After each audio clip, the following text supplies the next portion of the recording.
A partir de este momento y por una hora, Radio Cultura presenta Confines del Conocimiento. Un programa creado, dirigido y conducido por el doctor Antonio Las Heras.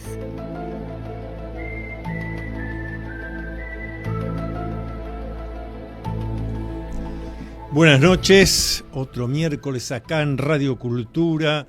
El tema que se está hablando mucho, por ahora de ser el término hablando, es sobre la película, la serie en Netflix, El Eternauta. Tengo algunas reflexiones para hacer acá en Confines del Conocimiento.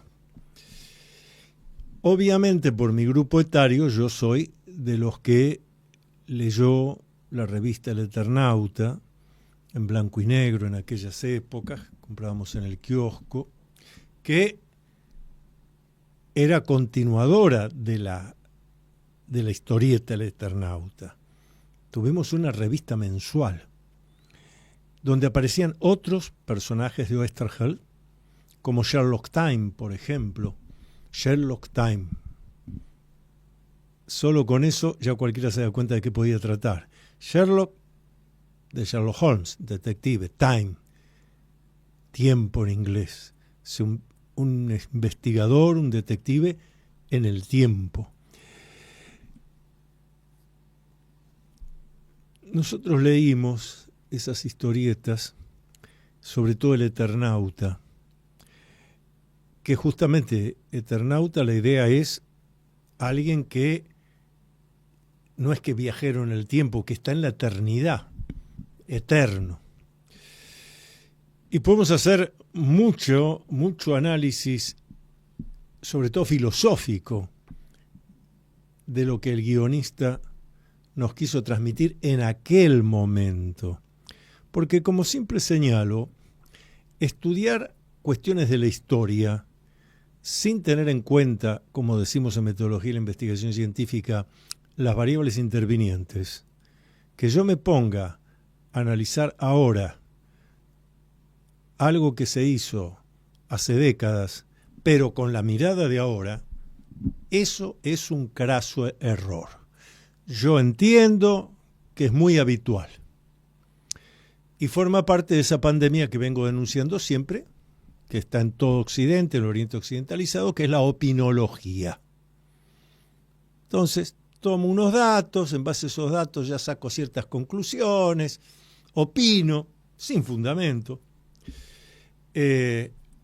no sin argumento, porque la gente tiene argumentos, pero los argumentos no valen porque sí. Los argumentos son opiniones. Lo que vale es el fundamento. Es cómo usted comprueba esto. Y eso se está haciendo mucho en la llamada,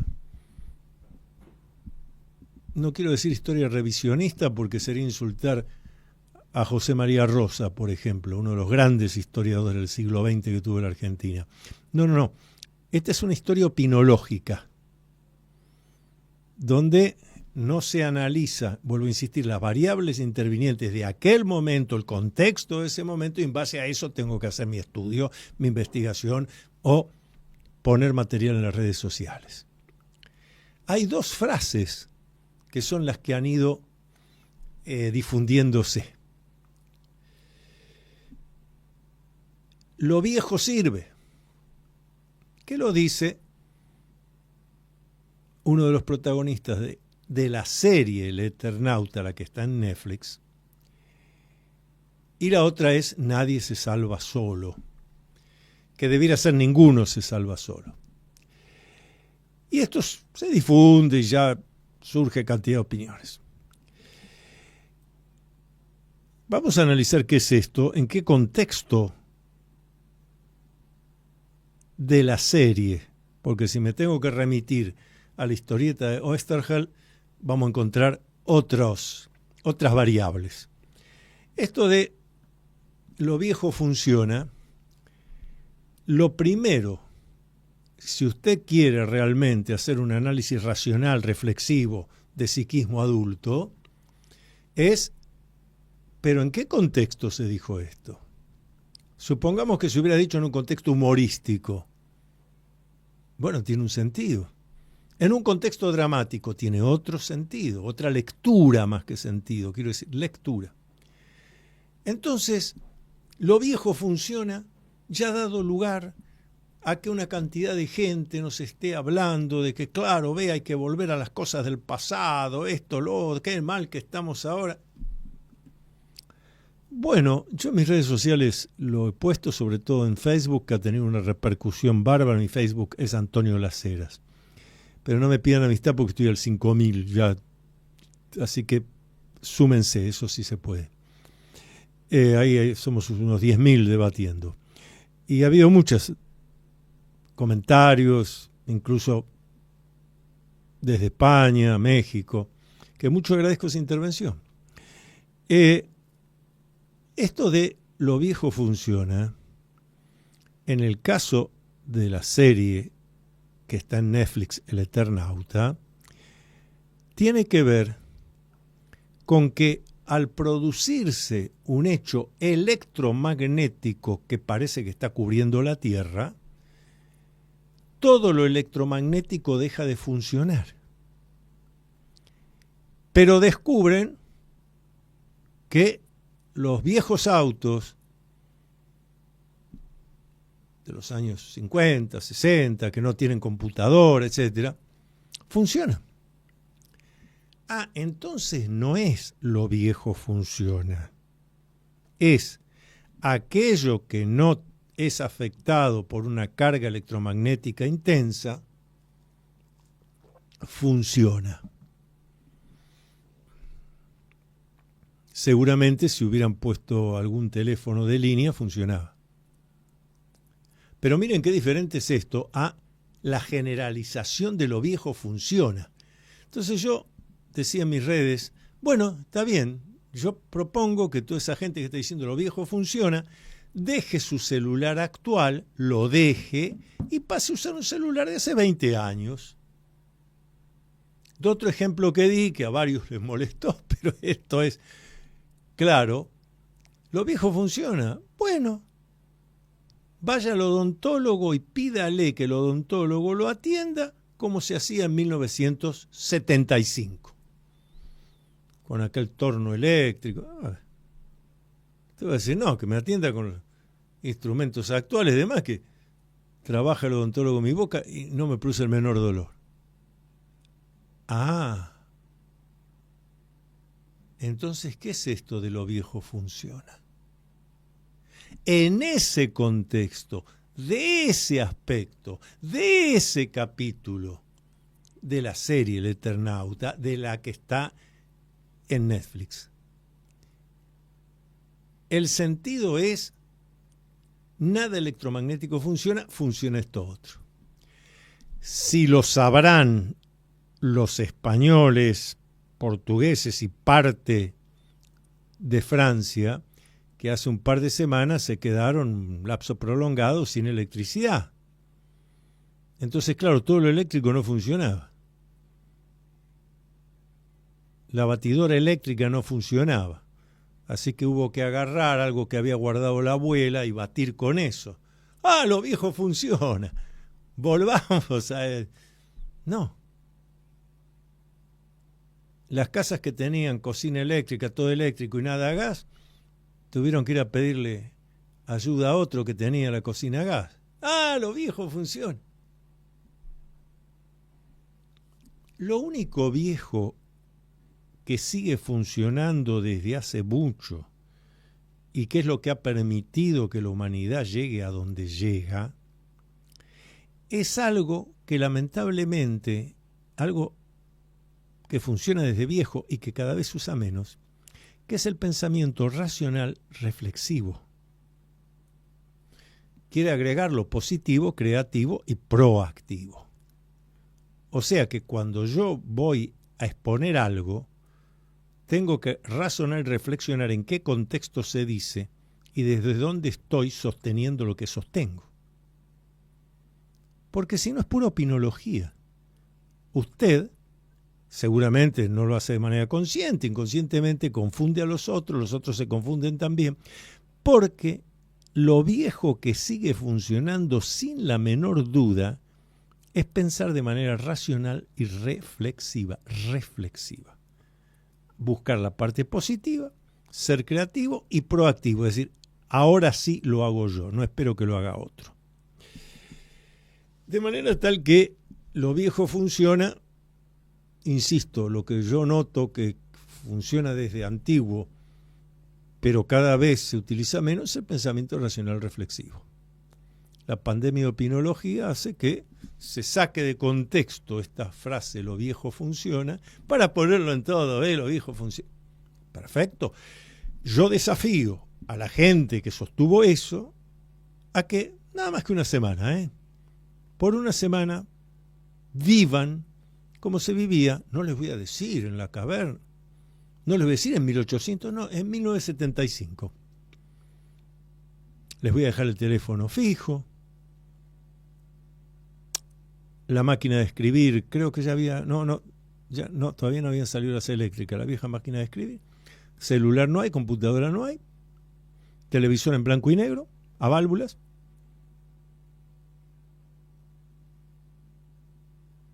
A ver cómo se comunica, a ver qué hace. No. Lo viejo funciona en ese contexto, de ese momento de lo que el guionista de la serie adaptó de la obra de Oesterheld. Y la otra es, nadie se salva solo. ¿En serio? Porque la frase es muy linda, nadie se salva solo, claro, todos en conjunto. En la medida que el grupo tenga roles y funciones, con los cuales siempre hay un conductor. De esto me voy a ocupar después de la primera tanda del programa. Todas las actividades del Dr. Antonio Las Heras, investigaciones, cursos, libros publicados, conferencias, están en su web www.antoniolaceras.com. Entonces, recuerda visitar www.antoniolaceras.com.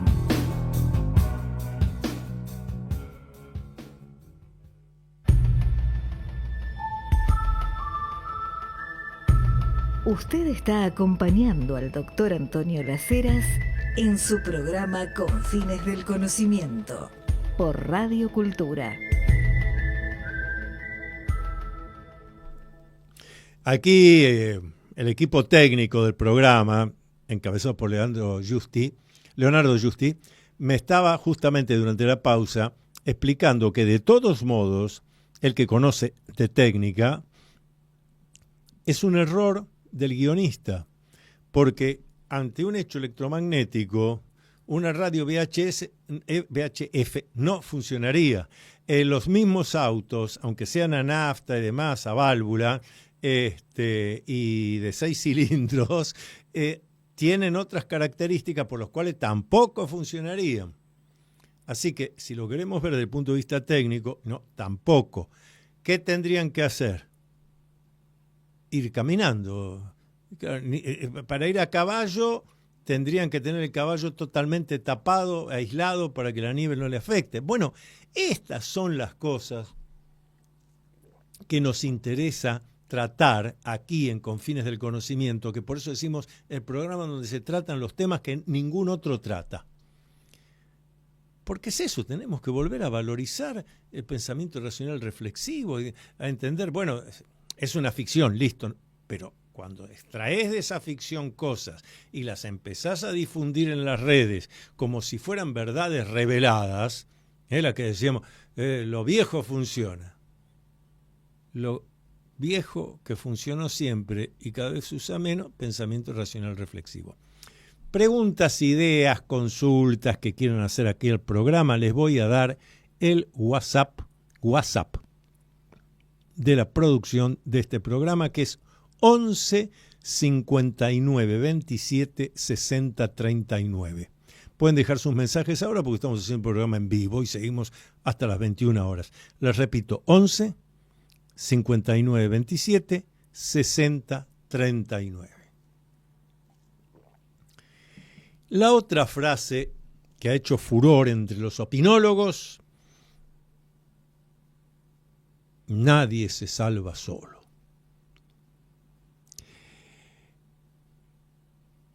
Deduzco que una persona que se hunde el barco donde está, se tira al mar, al lago, al río donde está, conoce cómo aprendió a nadar, se tira y sigue nadando, nadando, poniendo esfuerzo hasta que llega a la orilla. Se salvó solo. Como este ejemplo lo puse en mi Facebook, entonces algunos me decían, bueno, pero no se salvó solo porque alguien le tuvo que enseñar a nadar. Esa es una decisión que tomó él.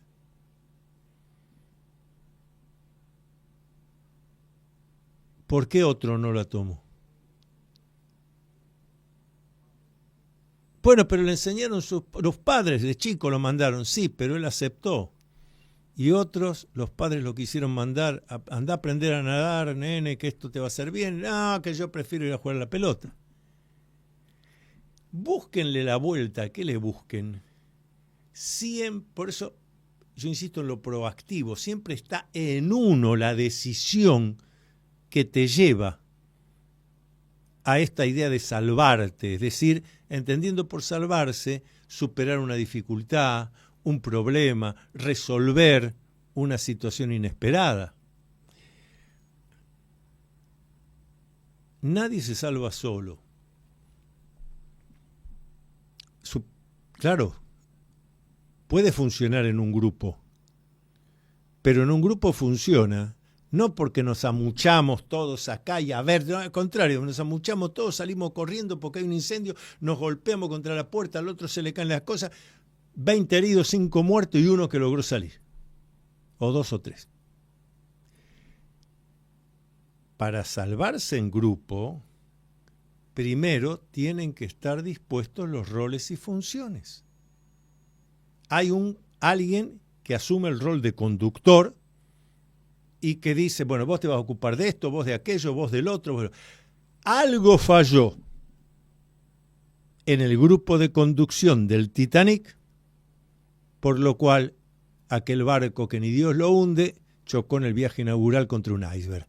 Y todavía estamos discutiendo cómo fue, qué pasó, si el que estaba mirando, el de vigía, no estaba. Bueno, el conductor, o sea, el capitán, se equivocó en algo.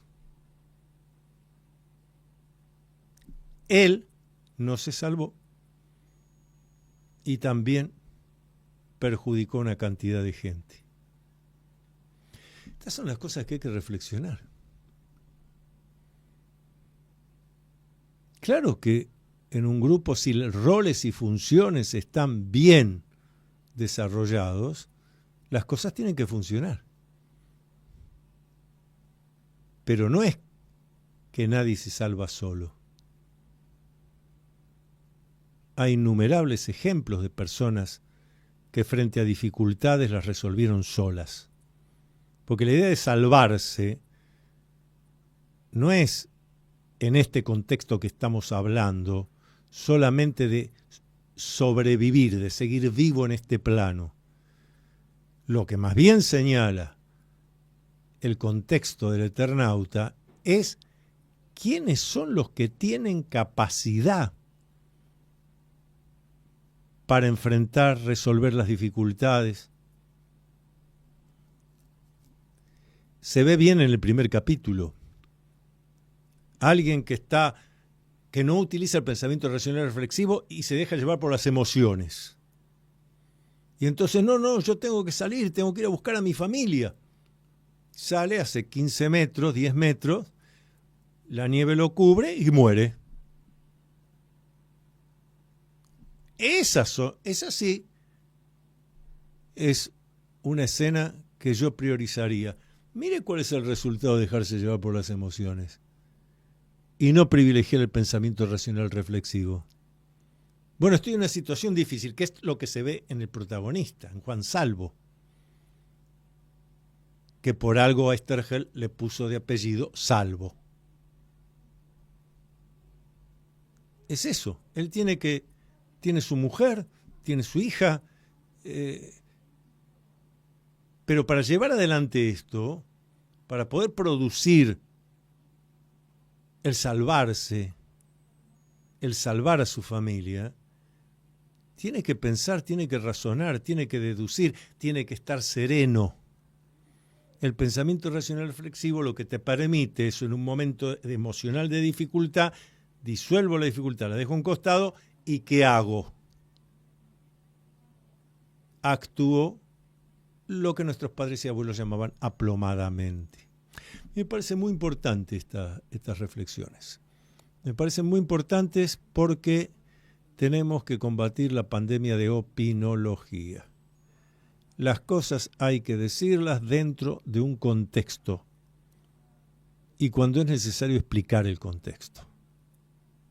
En el contexto de la historieta, ahora llevada a la imagen televisiva, tiene un sentido.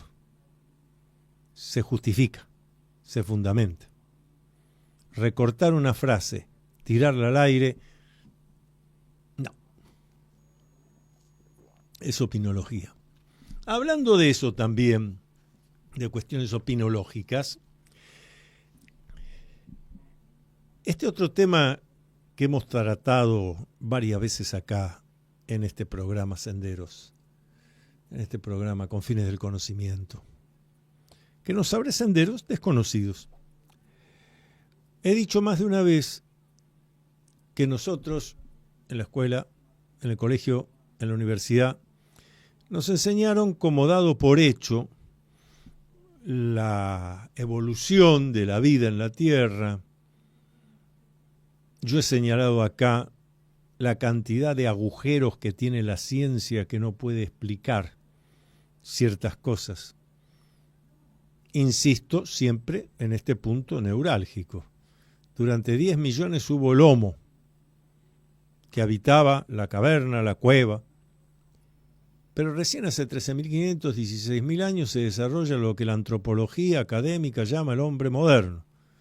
Y en esos pocos miles de años hacemos todo esto. Estamos transmitiendo acá radio por YouTube, por televisión. Ya Charles Darwin había dicho aquello de hay un eslabón perdido, porque su idea de la evolución con el ser humano choca, hay algo no evolutivo, de golpe aparecemos nosotros. Ahora, estaba viendo, este es de hace 2 semanas, el suplemento paranormal del diario Crónica, que aparece todos los domingos junto con el diario Crónica. Yo soy uno de los columnistas, siempre hay una nota mía aquí en el suplemento paranormal de Crónica. Pero lo traje por una información que ha salido en otros medios, que es en Libia los antropólogos y paleontólogos encontraron los cadáveres momificados de 2 mujeres. Se investigó, se hizo el estudio de ADN y se descubre que la secuencia genética de estos 2 seres claramente humanos, la secuencia genética no es humana. ¿Qué hacemos? Porque esto no es que lo están investigando un grupo de gente que estudia lo paranormal. Un descubrimiento, el artículo es de Marcelo Peralta Martínez. Un descubrimiento que trajo otro en sí mismo. Una reciente expedición en Libia arrojó increíbles resultados. Si bien los arqueólogos realizaban tareas para hallar cualquier tipo de evidencia relacionada con el pasado, lo que encontraron se da una vez en 1.000.000 de veces. Según se detalló en forma oficial, en el desierto de África, los expertos dieron con 2 momias de mujeres que presentan un ADN, o sea, el ácido desoxirribonucleico, diferente al humano. ¿Qué hacemos? Un grupo de arqueólogos del Instituto Max Planck de Antropología Evolutiva. El Instituto Max Planck es totalmente académico, científico. No se le puede dar nada imaginario, absolutamente respetable para la ciencia oficial. Realizó una excavación en una cueva escondida en el sureste de Libia, en el desierto del Sahara, África. Allí descubrieron restos humanos momificados de 2 mujeres que habrían vivido hace relativamente poco, 7.000 años, es poco. Una vez tomadas las pruebas y después de un pormenorizado estudio genético y análisis del ADN, estas revelaron que presentan un linaje desconocido para la ciencia actual. En este aspecto no solo cambia el curso de la antropología, sino que además sacudió la historia genética humana, planteando dudas sobre nuestra historia evolutiva y árbol genealógico. En la revista especializada Nature, que ya mencioné en otras ocasiones por otras investigaciones, revista científica, académica, 100%, dice, buscando explicar, un pariente cercano del Homo sapiens, que sin embargo no dejó descendencia directa conocida. Y agrega, lo más desconcertante del descubrimiento es que estas mujeres no compartían vínculos genéticos con las poblaciones subsaharianas vecinas. ¿De dónde salió esto?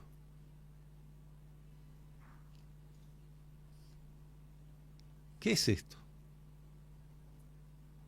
Una secuencia genética que no es conocida entre los humanos. ¿Ustedes se dan cuenta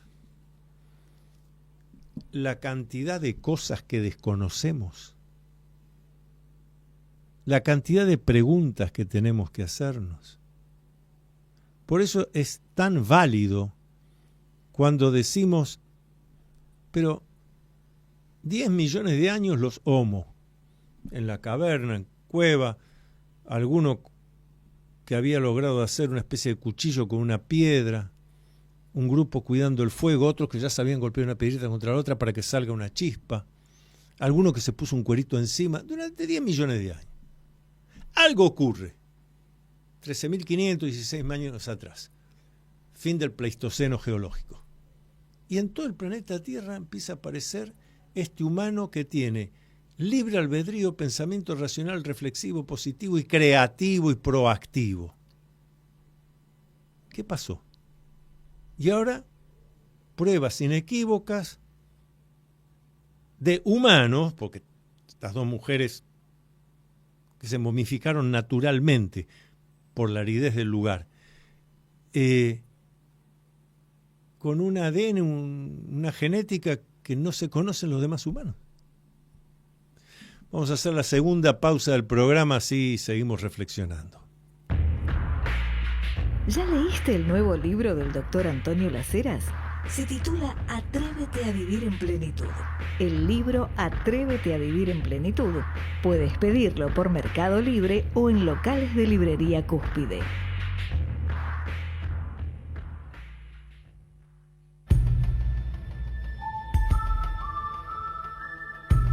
Usted está acompañando al doctor Antonio Las Heras en su programa Con Fines del Conocimiento por Radio Cultura. Nos pueden llamar, más que llamar, dejar mensajes, sino que la producción se enoja conmigo. El WhatsApp de la producción, que es 11 59 27 60 39. Dejar sus mensajes, preguntas y comentarios. 11 59 27 60 39. Concluyó la 49 Feria Internacional del Libro de Buenos Aires. La verdad, una feria excelente. Hay un 20% más de asistencia que el año pasado. Las actividades que hicimos, las mesas redondas, el curso que di sobre vida y obra de Carl Gustav Jung, la mesa redonda sobre Jean-Paul Sartre en que participé, la mesa redonda donde también participé de Julio Verne, sala llena. Y quiero agradecer especialmente Ustedes saben que otra de las actividades que cultivo es la poesía. 25 años de Diario de los Poetas. Es increíble que Diario de los Poetas se reparta, entregue gratuitamente al que le interesa la poesía. Ahí hay un poema mío dedicado a Ernesto Sábato y un agradecimiento muy grande a Eduardo Montejopia, que preside, dirige Diario de los Poetas, titular de editorial 3+1, que ha tenido la gentileza de obsequiarme este diploma con motivo del 4º siglo cumplido de vida de Diario de los Poetas. Otra cosa que pasó en la Feria del Libro y que me resultó muy útil, si buscan ahora en la web de Diario Popular, van a encontrar un artículo mío donde digo que los restos mortales de Jorge Luis Borges tienen que ser repatriados. Y como él lo dijo tantas veces y dejó constancia, escrita inclusive, en su libro Antología Personal está escrito, entre otros lados, porque también lo ha dicho en reportajes, etc., hay que repatriar los restos de Jorge Luis Borges, no puede estar allá en Suiza, hay que traerlo al cementerio de la Recoleta, a donde está el mausoleo de los Borges. Allí se encuentran también los restos mortales de su madre. ¿Y esto cómo surgió? Esto surgió a raíz de que se hizo la presentación de este nuevo libro de Alejandro Vaccaro. Este nuevo libro de Alejandro Vaccaro con un título más que sugerente, porque dice Borges, textos secretos y falsas atribuciones. Es de Editorial Sudamericana. Le agradezco también a Alejandro Vaccaro, presidente de la Sociedad Argentina de Escritores, la gentil dedicatoria en el ejemplar. Pero lo que quiero rescatar ahora es que mientras se hacía esa presentación, donde también estuvo presente Roberto Alifano, que presentó en otro acto Primer Cuaderno Borges, que son los diarios de Roberto Alifano, que fue colaborador de Borges, viajó con él en la Argentina cada vez que iba a Borges a dar una conferencia o recibir un premio o una distinción. Pasaba mañanas con Jorge Luis Borges en su casa, en su departamento. Borges le dictaba para corregir poemas, cuentos. También agradezco la dedicatoria muy poética y armónica que me hizo Roberto Alifano, quien también tiene pruebas de lo que ahora voy a decir. Mientras Alejandro Vaccaro presentaba ese libro, hace el comentario de que Borges había señalado en muchas oportunidades, Alejandro Vaccaro es el mayor biógrafo de Jorge Luis Borges, ha llevado a Borges, la historia de Borges, a todo el mundo. Cuando digo todo el mundo, incluye la China, incluye la India. Ha dado conferencias sobre Borges en la Biblioteca de Alejandría, al lado del Mediterráneo, lugar que conozco bien, en Egipto. Y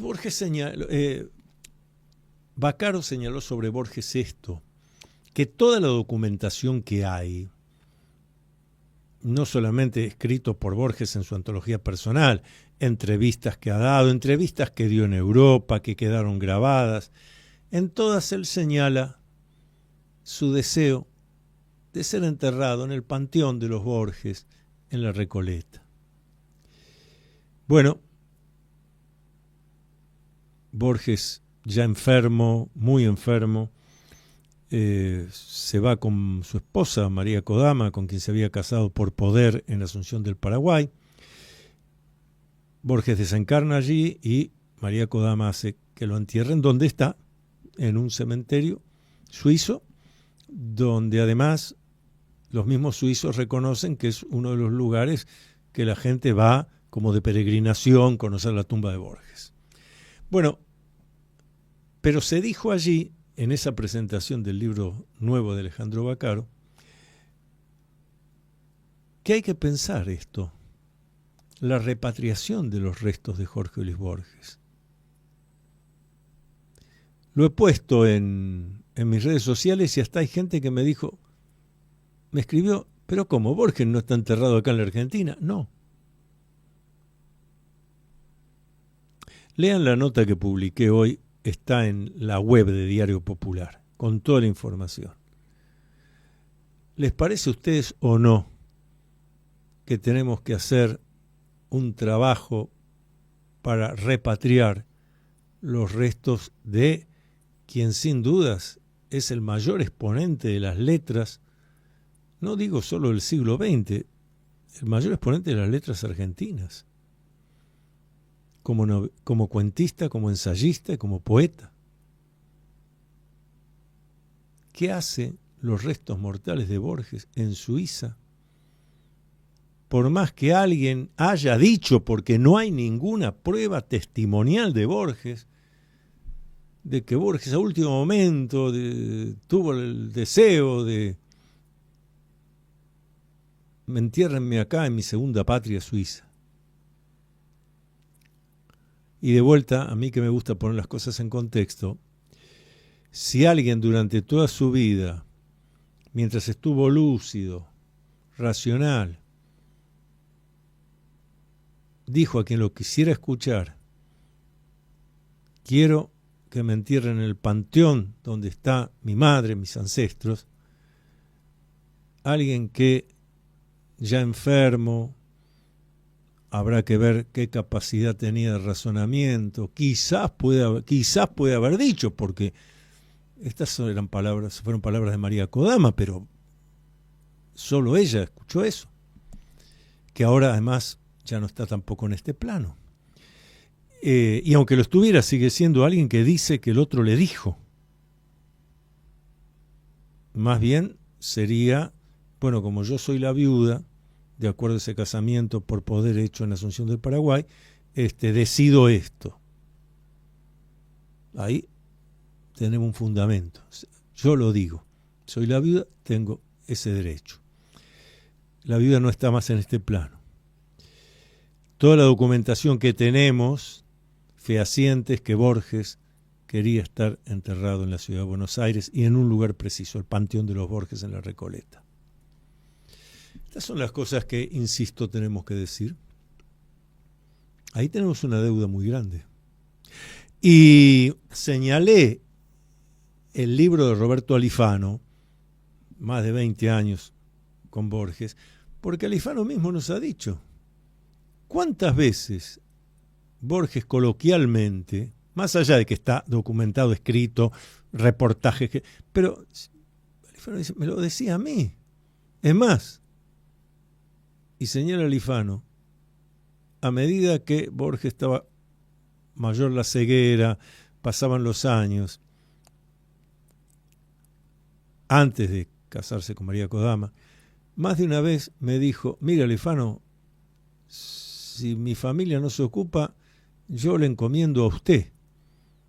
¿Dónde tengo que estar enterrado? Usted ya conoce, Panteón de la Recoleta. O sea, tenemos una cantidad de testimonios a este respecto, escritos de testigos, contra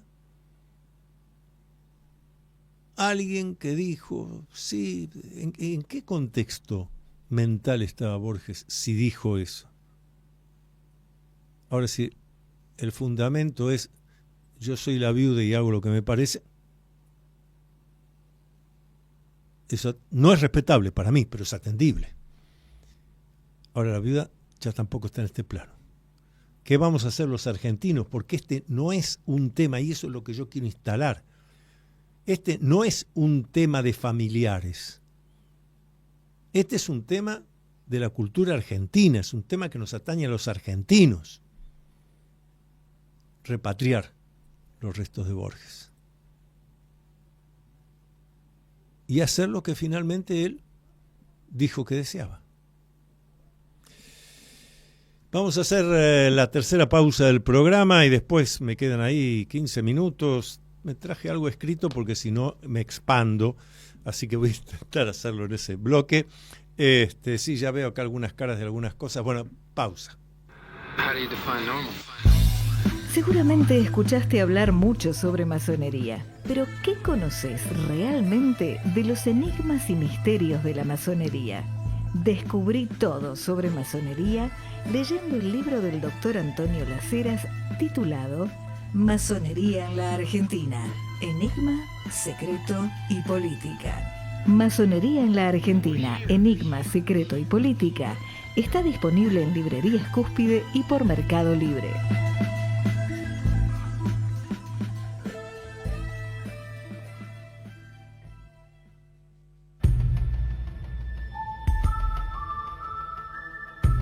Usted está acompañando al doctor Antonio Las Heras en su programa Con Fines del Conocimiento por Radio Cultura.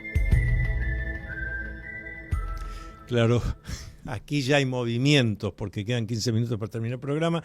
Me estaba preguntando la producción, el equipo técnico, ¿qué vamos a ir a hacer dentro de un rato? ¿Qué vamos a ir a hacer? Los oyentes de este programa, los que nos siguen ya conocen.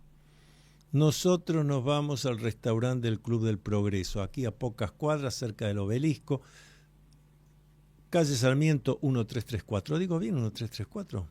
Porque como uno va, sí digo bien, Sarmiento 1334. Uno va directamente, ya conoce. ¿Y por qué vamos a ir?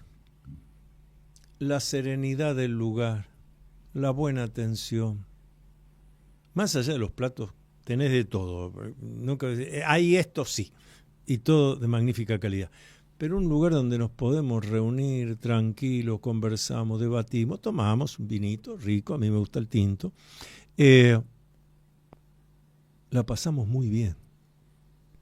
Y eso hoy en día vale tanto como que la comida sea magnífica. Así que sí, y los invitamos a ustedes también. Ojo, pueden ir a almorzar, pueden almorzar a las 5 de la tarde también. Tienen una media tarde alucinante. Ustedes pagan un precio fijo y consumen todo lo que se les dé la gana. Algunos recomiendan ir sin haber comido las últimas 12 horas. Pero no hagan esas exageraciones. Así que Club del Progreso, también confitería, restaurante, Sarmiento 1334. Nosotros vamos ahí. Por eso lo recomendamos. Les dije que les iba a leer algo, unas reflexiones, que surgieron hace unos días, una noche, porque se me ocurrió esta frase, que también hay que poner en contexto. Conservar es no evolucionar. Se los voy a leer porque si no me expando demasiado. La importancia de no conservar para poder evolucionar. Está implícito dentro de las conductas humanas normales la búsqueda, tanto como el deseo, de ir conservando cosas a medida que pasan los años y con ello la vida de cada uno. Conservar, acumular, reunir desde objetos hasta afecto. Y también incluimos en esto el conservar relaciones sociales, las que fueren, familiares, conocimientos, amistades. Empero, estas formas de proceder impiden la evolución personal. Impiden, dije. Sí, evolucionar implica no conservar. Ejercer el acto de evolucionar implica la aceptación de que se irán produciendo cambios graduales donde se abandona algo para dar bienvenida a lo nuevo. Esencial para todo proceso de transformación. Obvio que para que surja lo nuevo fueron necesarios acontecimientos, sucesos anteriores, claro.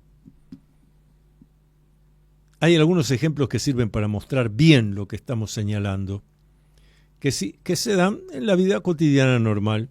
Por ejemplo, quien concluye una carrera universitaria, se gradúa, recibe el diploma correspondiente y no vuelve a comportarse como un alumno. Ahora está convertido en un profesional. No puede conservar sus conductas de alumno sentado en el aula para aprender. Ahora es él quien debe transmitir conocimientos. Si conservara su posición de estudiante, no podría ejercer el ahora bien logrado lugar profesional. Y hay tantos ejemplos más que quien me está escuchando encontrará por sí solo con solo recorrer su propia vida. Pero aún así, lo usual es que en otro tipo de situaciones la persona persiga el deseo de conservar en su vida conductas y actitudes que son precisamente las que debe abandonar si es que realmente está dispuesto a evolucionar. ¿Cuántas veces hemos escuchado a alguien quejarse de que no pudo hacer tal o cual cosa que entendía importante para su vida porque los demás no lo acompañaron?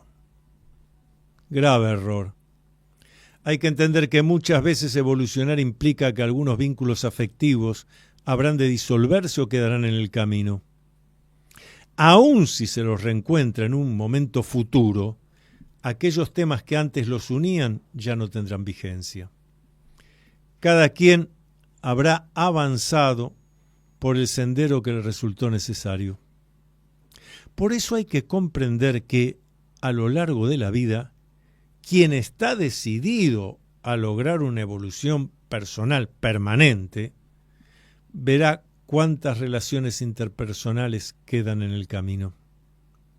No hay nada de malo en ello. Lo malo, en todo caso, es quedarse detenido en la evolución por conservar vínculos que ya no tienen objeto de ser. Quien ha logrado hacerse de un psiquismo adulto, lo que implica el ejercicio del pensamiento racional, reflexivo, positivo, creativo y proactivo, no encuentra en esto daño alguno, puesto que puede decirse que se trata de una ley de la vida humana.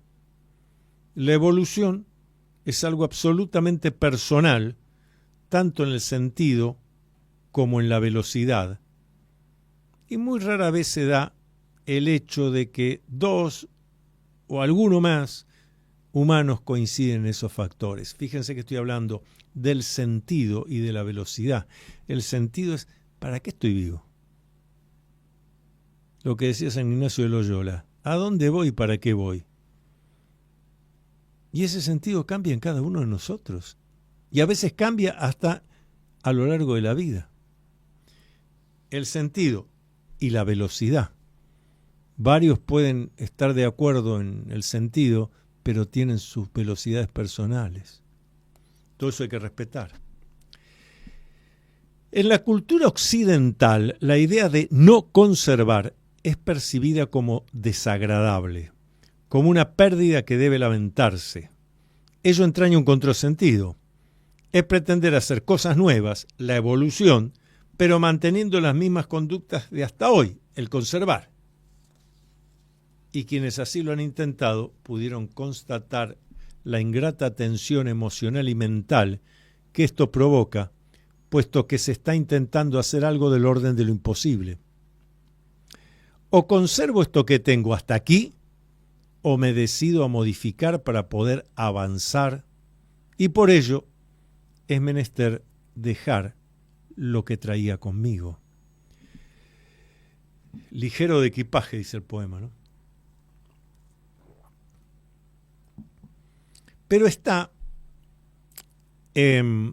podríamos decir, rememorando a Carl Gustav Jung, en nuestro inconsciente colectivo de occidentales, esa ilusión de que acumulando más y más se está haciendo algo bueno y útil. Aunque algunas señales en contrario tenemos. Por ejemplo, la expresión que dije recién, ligero de equipaje. Todos albergamos la certeza de que para trasladarse geográficamente lo más adecuado es llevar pocas cosas, lo menos posible, solo lo necesario. Para recorrer el sendero de la existencia humana, personal, sucede lo mismo. Conviene hacerlo ligero de equipaje. En cambio, si estudiamos las culturas orientales, encontramos lo opuesto. Por eso todas sus filosofías de vida remiten a la certeza del desprendimiento, concepto que está presente en todas las enseñanzas de Jiddu Krishnamurti, por ejemplo, el gran Krishnamurti, que casi contemporáneo, nació en 1895, desencarnó en 1986. Krishnamurti siempre subrayó la importancia del desapego, desapegarse, fíjense qué buena expresión, el desapego, es decir, no adherirme a las cosas que ya no necesito, no adherirme a aquello que impide mi evolución, porque cada vez que me adhiero a aquello que impide mi evolución, yo estoy haciendo un automaltrato, porque estoy necesitando algo y haciendo lo necesario para no lograrlo. Después hablamos de estrés y todas estas cosas. ¿Estamos dispuestos a deshacernos de nuestras ataduras mentales? Pero no como un hecho traumático, sino con la clara comprensión de que se trata de un camino hacia la plenitud. Eso es lo que enseña justamente este filósofo nacido en la India que fue Krishnamurti, pero que después vivió buena parte de su vida en Europa, dando conferencias hasta en Estados Unidos, conocía muy bien Occidente. Krishnamurti es muy preciso cuando señala que la crisis por la que atraviesa la sociedad, él está hablando ya de la segunda mitad del siglo XX, por eso aclaré que desencarnó en 1986. Les decía, Krishnamurti es muy preciso cuando señala que la crisis por la que atraviesa la sociedad, habla de la sociedad occidental, es producto directo de una forma de vida fragmentada. Quiero un poco de esto, me interesa un poco de aquello, envidio lo de aquel otro. En todo momento un pensamiento de acumulación. Hace acordar a esas personas, todos hemos conocido alguna, que siguen juntando objetos en los armarios de sus hogares pretextando que tal vez en algún momento sean útiles para algo. Tal vez en algún momento, no, porque puede ser útil. Después no se acuerdan ni dónde lo guardaron, por supuesto. O ya ordené todo, acumularon todo en el armario, no se encuentra un cuerno. Claro, pero si va a mudarse, ¿lo hará llevándose tantas cosas que ahora le están siendo inútiles? Concretamente, lo que surge de estas reflexiones es el tema del ejercicio de la propia libertad. Evolucionar como persona implica no tener ataduras, sino todo el movimiento suficiente requerido para un desarrollo en plenitud. Claro que para esto es fundamental que cada quien disponga de tiempo suficiente para un trabajo diario de introspección que le permita determinar cuáles son los deseos positivos de vida que se propone alcanzar. Los suyos personales, los que hacen a sus esencias, no aquellos que nos son transmitidos por estímulos externos que la mayoría de las veces ni siquiera hemos solicitado. El sentido de la vida humana es la evolución permanente, a lo largo de toda la existencia, desde que nacemos hasta el último de nuestros días en la Tierra. Pero eso es algo que solo se puede hacer entendiendo la importancia de no conservar para poder evolucionar. Claro, aquí hay otra reflexión fundamental que hacer. Yo hice hincapié en tener tiempo diario suficiente para yo ocuparme de mí mismo, analizar qué estoy haciendo, a dónde voy, para qué voy. ¿Estoy desarrollando mis esencias o estoy haciendo de títere porque otros con sus estímulos externos, no, Antonio, te conviene más hacer esto, que no lo dicen, lo señalan con rostros, con actitud, o desde el celular salen tantos estímulos externos, compre esto, haga aquello, si usted quiere ser feliz, tenga aquello otro. Para combatir eso y ejercer mi libertad, lo que yo necesito es tiempo diario para mí, para reflexionar, para pensar, para reunirme con otros que también estén dando este debate de vida, para leer, informarme, para no ser una hoja seca al viento de otoño que va siendo llevada para un lado para el otro y se deshace. Por eso decía un filósofo,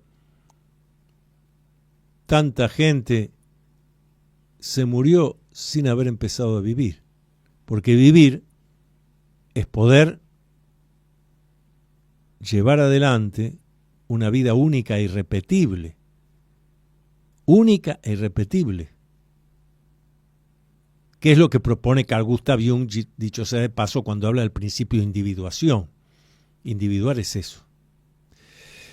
Les dejo estas reflexiones. Vamos a continuar la semana que viene aquí por Radio Cultura, miércoles 20 horas. Le agradecemos a Leonardo Justi, a Viviana del Río, a todo el equipo de producción, a todos los que me acompañan y les mando un luminoso abrazo. Luminoso abrazo a todos y cada uno.